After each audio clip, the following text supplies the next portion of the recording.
سعدنا في الدنيا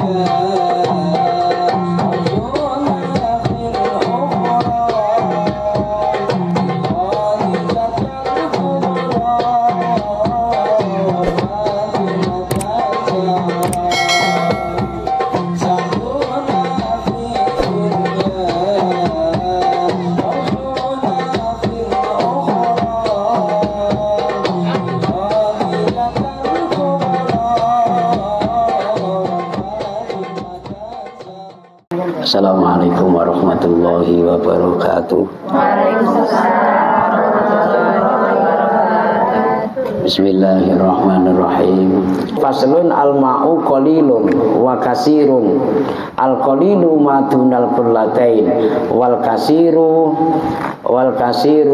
kullatani fa aksaru. Jadi kita tentunya mengambil air wudhu atau berwudhu itu harus memakai air, tapi harus hati-hati airnya, karena di dalam fikih itu ada keterangan air sedikit dan air banyak. Ya, air sedikit yang bisa dipakai untuk wudhu itu bagaimana? Kalau air banyak mutlak, ya, nggak ada peraturannya, karena itu sudah menjadi catatan bahwa kita mengambil air wudhu harus menggunakan air yang banyak. Yang dikhawatirkan itu kalau pas lagi nggak ada air, artinya air sedikit yang bisa dipakai untuk wudhu. Al-ma'u taibanyu. Al-ma'u taibanyu itu qalilun sithik, wa kasirun lan ana sing akeh. Jadi air itu ada yang banyak, ada yang sedikit. Kemudian al-qalilu utai banyu sithik itu madunal kullataini, ya, itu yang kurang dari 2 kula. Jadi tadi saya sampaikan bahwa air dibagi menjadi 2 bagian. Ya, air dibagi menjadi 2 bagian. Ada air yang sedikit atau air yang banyak, atau sebaliknya ada air banyak, ada air sedikit. Ya, air yang banyak itu yang lebih daripada ukuran 2 kula.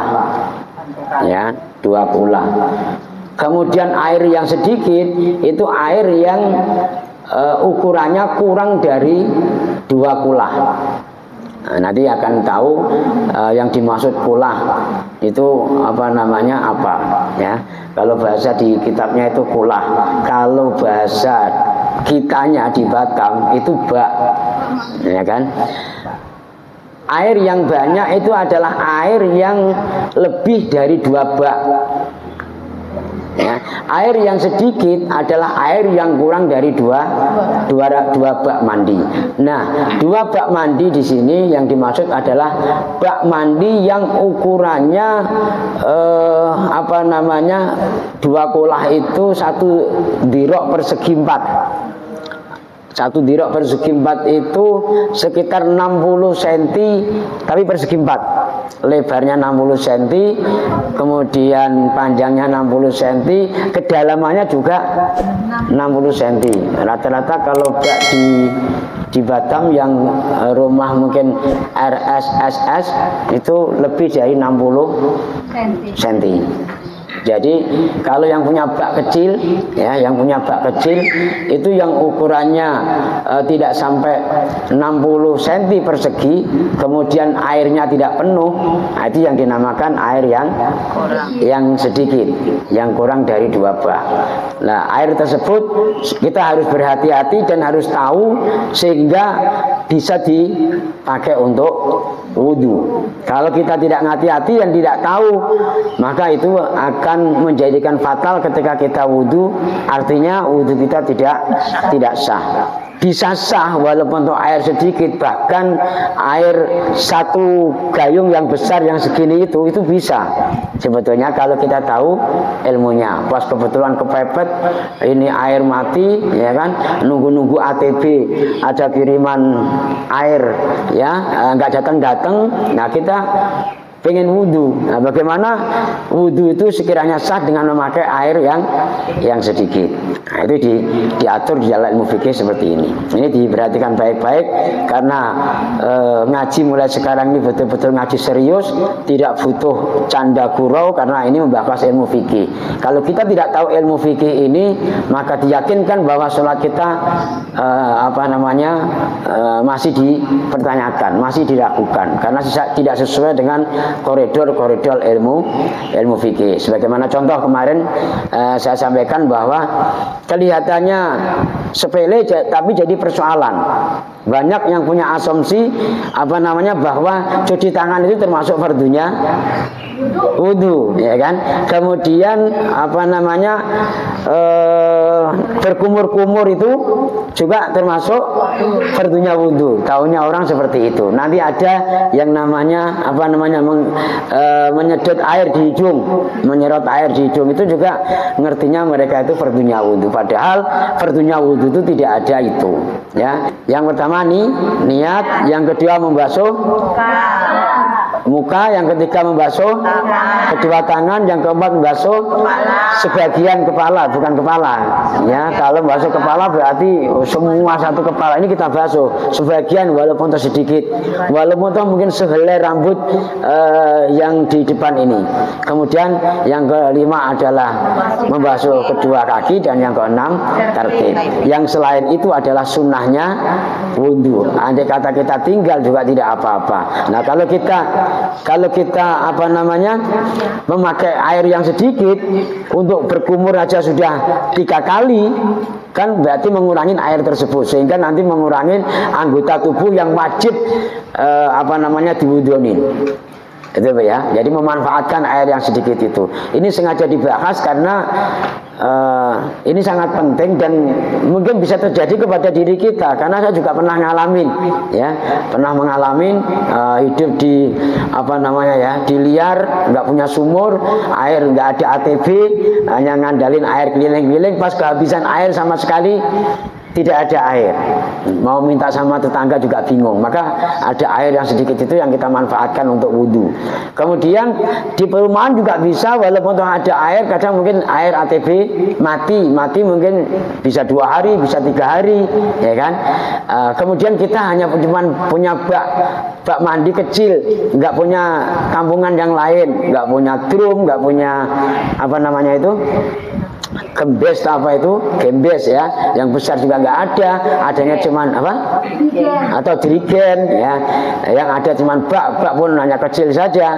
Nah, itu kita jangan membuat alasan terus kita tidak sholat, karena di situ juga ada air yang air itu sekiranya bisa untuk dipakai untuk wudu. Nah, maka di sini dibahas bahwa al-qalilu madunal qulataini, air yang sedikit itu air yang kurang daripada ukuran 2 kulah atau 2 bak yang ukurannya 60 cm persegi.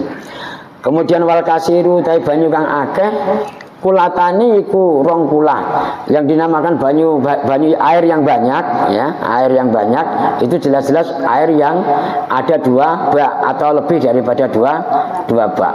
Nah, kemudian ibu-ibu yang dirahmati Allah Subhanahu wa taala, akan kita baca lagi.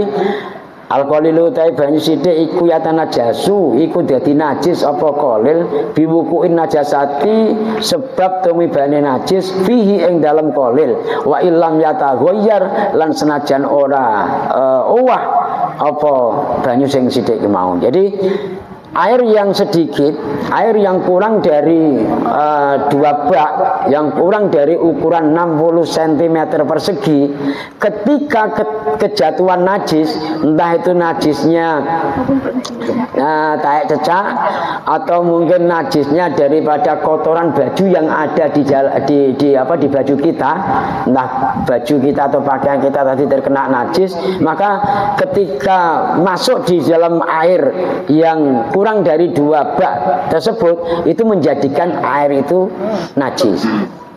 Jadi air yang sudah jelas-jelas kejatuhan najis, yang ukuran air tersebut kurang dari 2 bak, maka itu tidak bisa dipakai untuk wudu.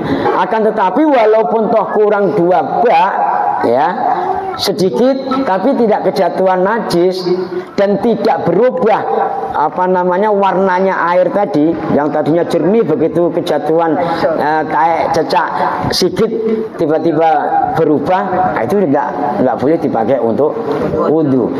Tapi kalau air kita ada 2 bak atau bahkan lebih, andai kata kejatuhan najis kayak cecak saja, itu biasanya tidak mampu merubah warnanya air. Maka walaupun toh ada kejatuhan itu boleh ibu-ibu dipakai untuk wudu. Nah, ini kalau nggak ada ilmunya juga kadang kita asal main main akal-akal kita sendiri. Itu tadi udah kejatuhan najis lah. Tadi ada kayak cecek jatuh kok. Terus akhirnya walaupun 2 bak mereka tidak mau wudu. Ya, gara-gara tidak mau wudu akhirnya juga tidak mau sholat. Dan malah yang fatal lagi, air yang 2 bak kejatuhan najis karena mungkin ibu merasa jijik katakanlah atau risih, malah akhirnya dibuang. Ya kan? Jadi dengan alasan air tadi kejatuhan najis, ya, padahal air tersebut ukurannya 2 bak, terus ibu-ibu tidak mau wudu juga tidak mau sholat. Nah, ini yang harus dipikirkan bersama. Inilah tujuannya ngaji yang harus kita ketahui. Jadi saya ulangin, air dibagi menjadi 2 bagian. Ada air sedikit, ada air banyak. Air sedikit itu air yang ukurannya kurang dari 2 kulah atau ukuran 60 cm persegi. Yang yang kedua adalah air yang banyak, ya.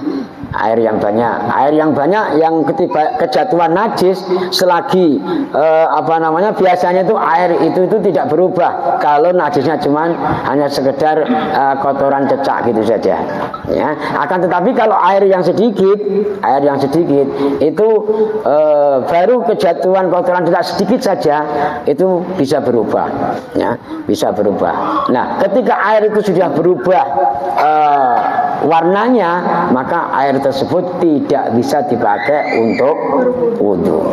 Ya. Kemudian wal ma'ul kasir utahe banyu kang akeh iku ya tanajjasu iku ora najis apa kasir illa idza taghayyara angin najis taghayyara tekalane owah apa ta'muhu rasane banyu aulanuhu utawa warnane banyu aurihu utawa ambune banyu. Jadi ibu-ibu yang dirahmati Allah Subhanahu wa taala, air yang banyak itu adalah air yang ukurannya lebih 2 bak. Itu akan menjadi najis ketika air tersebut kejatuhan najis, sehingga najis yang jatuh di air banyak tadi itu mampu merubah warnanya, kemudian mampu merubah rasanya dan mampu merubah aromanya. Nanti kalau kurang jelas nanti bisa ditanya tulisan-tulisannya ketika selesai mengaji kitab ini, ya.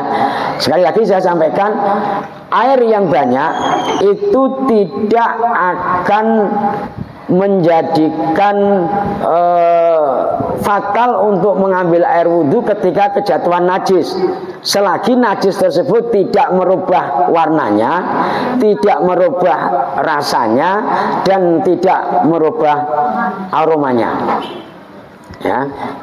Air 2 bak kejatuhan najis, kemudian ditengok kok masih jernih, ya. Kemudian dicium-cium juga masih biasa, nggak ada aroma kotoran cecak, misalnya kan. Kemudian setelah dicobalah dibuat kumur-kumur, ya ternyata rasanya juga masih tetap air, tidak rasa kotoran tadi, ya. Nah, maka itu tidak menyebabkan batalnya atau tidak sahnya wudhu. Itu boleh dipakai untuk wudhu. Ya, ingat-ingat air yang banyak tiga hal. Ya, rasanya tidak berubah, warnanya juga tidak berubah, kemudian aromanya juga tidak berubah, walaupun toh ketibanan najis, maka air tersebut bisa dipakai untuk sesuci atau untuk mengambil air wudhu. Mungkin hanya itu dalam keterangan air ini. Mudah-mudahan ada manfaatnya dan ada barokahnya, dan nantinya kalau misalnya ada yang kurang paham bisa dipertanyakan. Demikian, kurang lebihnya mohon maaf. Wassalamualaikum warahmatullahi wabarakatuh.